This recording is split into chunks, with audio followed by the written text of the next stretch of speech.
Okay, neyanza GSPD njala kubanga babuzaako muleba fatula ku Soul TV.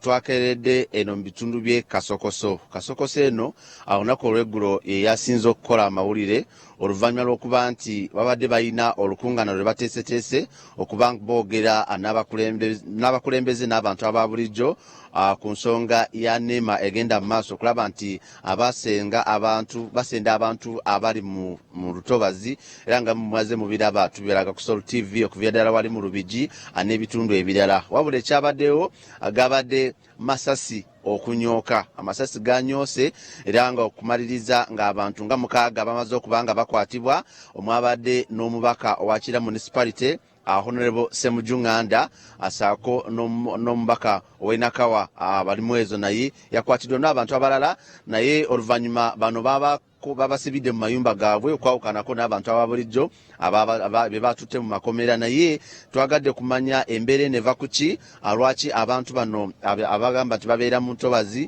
babeera babawadde notisi oba tebabawadde bazifuna oba tebazifuna. So wano wendi angenda kubanga njogerako n'omwogezi owa Greater Kasokoso ate nga ye ssentebe w'ennaale mu kitundu kino ayongera okubanga atutangaza ku nsonga zino. Mbadde nsaba osooke osembereko wano otubuulireko amannya go then njagala brief omuntu omubuulire olunaku olw'eggulo amasasi aganyoose kyavudde ku kinsaba tuneko ene mu kamera oyogereko n'abatula ku Soul TV sooke n'amanya bannange mbalamusizzaako nnyo amakya ga leero mwenna abali ku Soul TV amanya n'eddoboozi Muyanja Umaru nga nze ndi chairman wa NRM ate nga nze mwogezi w'abantu b'e Kasokoso. Ekyabaddewo olunaku lw'eggulo twayise meeting okutegeeza abantu baffe biki ebigenda mu ggwanga kubanga nga bwe mumanyi obulungi nti awantu awo wayitawo ekkubo lye bayita Jinja Express Highway era kuliko ne Southern Bypass eriva e Munyonyo. Abantu bonna abali awo bababala ne fomu bazirina era baali batugambye minisita Echeru yajja n'atugamba tebagenda kusukka Desemba ng'abantu abali awo tebabawadde ssente n'ekituwewuunyisa okulaba ng'ate NEMA egamba egenda kumenya abantu abali awo. Ekintu ekyo kyenkakasa nti si kyamazima kubanga faawo we tuli okuva pulojekiti lwe yayitawo tuludde okuva mu mwaka gwa 2014 nga batupimye era ensonga eno yakambagga nga bamu bagamba abantu bali mu lutobazi abantu simanya bali ku ttaka lya gavumenti ensonga neetuuka ne wa Solicitor General gwe tuyita Ssaabataputa w'amateeka wa gavumenti n'agamba olw'okuba pulojekiti eno abagenda ogifandinga bamusiga nsimbi aba African Development Bank ate nga bakola endagaano ne gavumenti ya Uganda nti pulojekiti eyo webeera eyise abantu basasule bulungi oba oli yajjawo atya oba yajjawo atya bamusasule bulungi kuba erigenda okuyitawo lya bizinesi netwewuunya okulaba nga bayingizaawo NEMA. Ssaabataputa w'amateeka wa gavumenti yagamba bw'ati nti abantu abali awo bagenda kuweebwa kye bayita security of tenure omuntu aveewo agende abe musanyufu n'okusinga w'abadde naye twewuunya okulaba nga NEMA egamba egenda kumenya abantu.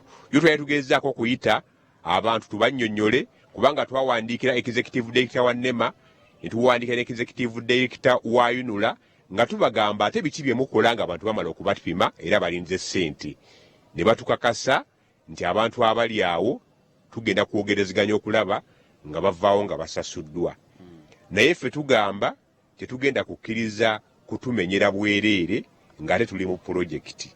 Ate n'ekirala nsaba pulezidenti wa Uganda kuba nze ndi ssentebe wa NRM atunafuyizza nnyo tetulaba lwaki omuntu azimba ennyumba ye ate ne mugikakkanako okugimenya nga mwekwasa nti lutobazi kubanga nze mbadde ngamba pulezidenti bw'obanga ddala oli ku mazima na bwenkanya sooka okwata executive director wa NEMA abantu bano bagenda okuzimba mu NEMA bali luddawa abantu bazimbye ennyumba zaabwe ate abantu baagala okuzimenya. NEMA ebalabula nebagamba naye namwe abagamba namwe temuwulira babagamba lino lutobazi temuzimbawo ate mwe mugenda maaso n'okubanga muzimbawo. Kyenjagala ntegeeza abatulaba bonna ne bannayuganda NEMA tekolanga gazeeti n'eramba nti wano temuzimbangawo abantu bebasanzeewo nga bamaze okuzimba ate kyakiŋŋamba nti ezo ssente gavumenti esobola okuyisa budget ne compensating abantu abo kuba tojja kuddira muntu abadde tamanyi ojja omenye ennyumba ye kubanga gavumenti ndabye ekoze ebintu bingi bw'otunulira wali sseba wali UBC bawaawo musiga nsimbi bawaawo ate ne bamugamba bamuwene ssente azimbewo wooteeri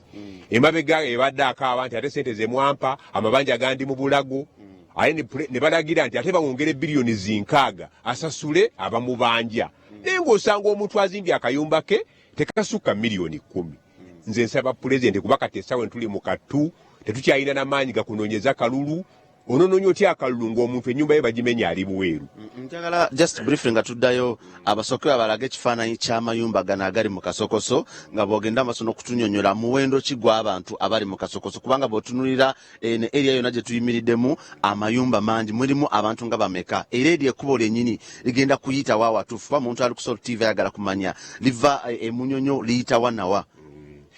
Nga bw'ogambye population eri wano bw'obala abantu abali nga bw'egambye Greater Kasokoso ojja kubala abantu nga 220,000. Eyo ye district namba nga zino z'owuwira Kalanga teziweramu n'abantu abo. Nga bw'otunuulira amayumba gano nga bw'ogalaba buli omu ali ku munne mulimu ag'obuvunaanyizibwa ne mubaamu n'oli abadde alinamu akasente k'akatonotono n'azimba nga bw'akoze eki nga bw'alabye. Naye kati okusinziira ku pulogulaamu oliwo n'abantu ababaliddwa eri wansi ekkubo erigenda okuyita abantu bali mu 108. Amayumba 108 gigajulidde okumenyebwa mu kitundu wano wokka. Kakati amayumba 108 abantu abo bo baleseewa. Era nze nsaba pulezidenti nti ensonga eno mutuule wansi mugitunulemu muleme kuddira abantu bannanga omuntu azimbye akayumba ke ate okufuga ng'agenda kubeera ng'abundabunda. Abantu bagenze bakubye ebyeyo baweerezza ssente kati essaawa ya leero omuntu talina wakola ki talina wagenda kubeera nga yeebaka.